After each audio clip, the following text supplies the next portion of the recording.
Hello viewers, আপনারা যারা ফুডপান্ডার মাধ্যমে আপনাদের হোম ডেলিভারি নিতে চান, তো আজকের এই ভিডিওটিতে আমি আপনাদের সাথে শেয়ার করব কিভাবে আপনারা ফুডপান্ডায় অ্যাকাউন্ট ক্রিয়েট করবেন।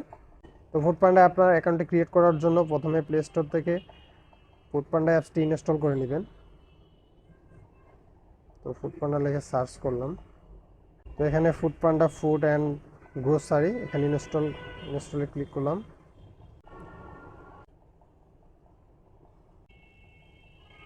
তো ইনস্টল হয়ে গেলে ওপেন অপশনে ক্লিক করি।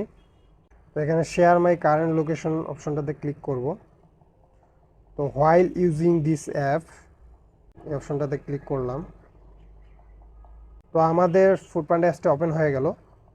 বাঁ দিকে উপরে যে ড্যাশবোর্ডটা সেটাতে ক্লিক করব। তারপরে এখানে ক্রিয়েট অ্যাকাউন্ট লগ ইন। তো যেহেতু আমরা অ্যাকাউন্ট ক্রিয়েট করব, তো ক্রিয়েট অ্যাকাউন্টে ক্লিক করি।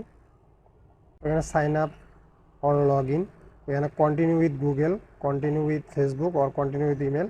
তো এখানে কন্টিনিউ উইথ গুগল অপশনটিতে ক্লিক করলাম। তো আপনার যে অ্যাকাউন্টটি দিয়ে আপনি অ্যাকাউন্ট ক্রিয়েট করতে চান সেটা এখানে দিয়ে নেবেন। তো জিমেল অ্যাকাউন্ট দেওয়া হয়ে গেলে আপনাকে এখানে মোবাইল নম্বর দিয়ে নিতে হবে। তারপরে এখানে কন্টিনিউ অপশনে ক্লিক করবেন।